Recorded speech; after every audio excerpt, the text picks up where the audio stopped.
in the civil sphere, there is a need to reject any cooperation with the current, and we decline to replace it.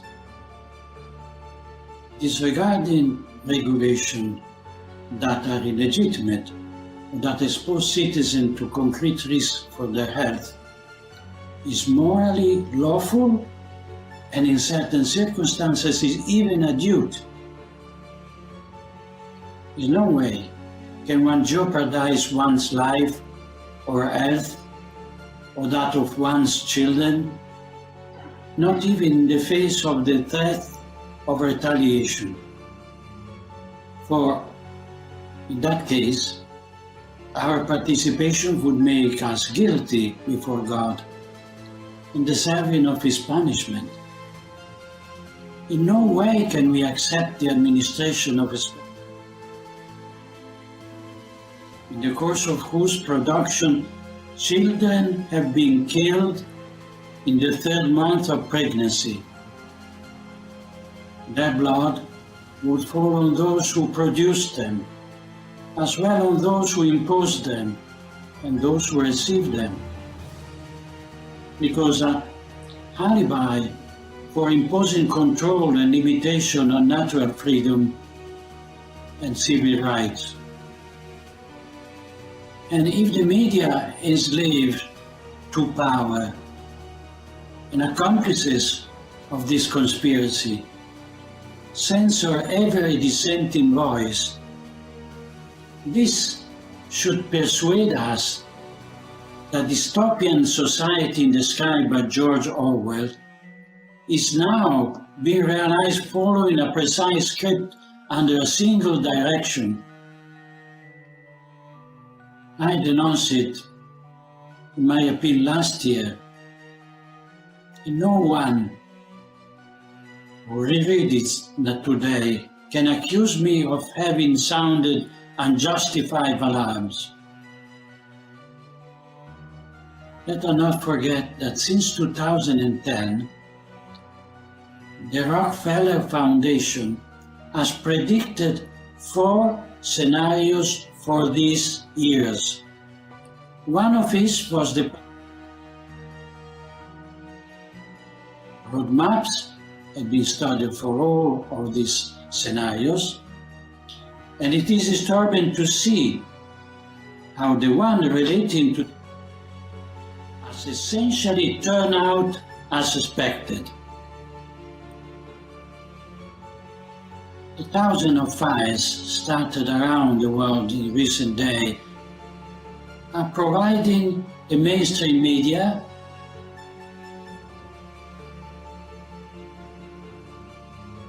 in the name of which they are already warning us that we have to prepare forms of limitation of our freedoms and of our rights. But then there will be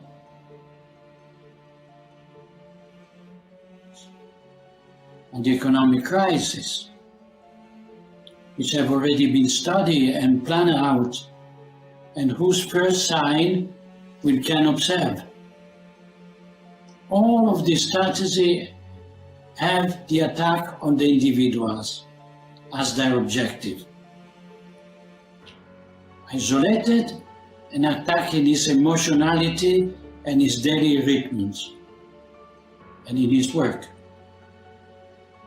And also attack the masses in an undifferentiated and anonymous way. Those who dissent, that is, those who do not accept this turn into guinea pigs and seeing the world population decimated by transforming it into a mass of chronically ill, must understand that the disobedience is just as necessary as it was at the time of other dictatorship of the last century, and even more so. It is disconcerting that after having built the rhetoric of the post-World War II era on the anti-Nazism, no one seems to recognize that the same discrimination that made concentration camp possible is now arising again in a more ruthless form. One wonders whether the totalitarianism regimes of the 20th century did not constitute a preparatory experiment for what is happening today, starting with the State of Israel. I believe that it is important to open people's eyes, showing them the deception we are facing. It is a deception based on false premises, artfully created and imposed in a dogmatic way to legitimize false solutions that have already been planned and implemented, intended to impose a social control that under normal conditions would be rejected with disdain by the masses, but which, thanks to the media terrorism and the complicity of doctors, politicians, magistrates, and law enforcement agencies, could be introduced in many nations and even in the ecclesiastical institutions themselves. In Santa Marta, the residence where Bergoglio lives, one cannot eat at the cafeteria. Soon, they will ask us to travel, to enter public offices, to vote, and to go to church. I want to be very clear on this point. Without understanding the dimension of the problem, without understanding really the dimension of this problem, without recognizing its author and discerning its aims, we will never be able to get out of it. Because the Lord, in order to come to our head, wants us to recognize the evil that oppresses us and understand what causes it, in order then to be able to ask Him for forgiveness and do penance. And the cause of this hell on earth is having abandoned God, having denied Him in His temporal and spiritual lordship, and having usurped the crown to give it to the enemy. When we understand that the present society, in its delirium of being able to trample on the cross of Christ, has made itself a slave of Satan, only then will we be able to invoke God's mercy and implore His intervention. Archbishop, you are sketching for us a dramatic confrontation between good and evil. You're speaking of God and the devil. I was wondering if you might go into a little more detail instead of these sort of overarching antagonists on a colossal scale. What can you see in our history, actual facts in recent years and even recent centuries, which led us to this war over the fate of humanity, the identity of man, the goal of human life, and leads us to this stark contrast which you see us facing today? The answer is far too simple. First of all, as Christians, we know that this epochal war is waged by Satan, the enemy of mankind. behind the workers of iniquity, there is always and only him, a murderer from the beginning. It mattered little whether the co-operator of this plan are pharmaceutical companies or I finance philanthropic organization or Masonic sects, political faction or corrupt media. All of them, aware of it or not, collaborate in the work of the devil.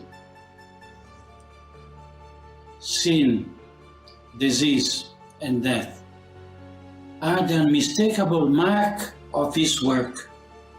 Of course, sin, disease, and death not as an evil to be healed, but as a wicked response, as the only alleged remedy to bring life and the material and spiritual health of man. This indeed is a normality for those who no longer live in the economy of redemption, but they are living in the slavery of Satan, who wants to make the effect of original sin irreversible and the sacrifice of Christ ineffective, to the point that the healthy have come to be considered as potential sick people and the plague spreaders, as propagator of death, and vice versa, are contagious as the only people presumed to be healthy, to the point that the clergy themselves dare to put the health of the body before the duty of administering the sacrament and celebrating Mass. The abject cowardice of many priests and bishops during the recent lockdown has brought to light a desolate picture of timidity, indeed of betrayal, and of the lack of faith among the members of the clergy, which shows, if ever it were needed, the proportion of the damage caused by the conciliar revolution.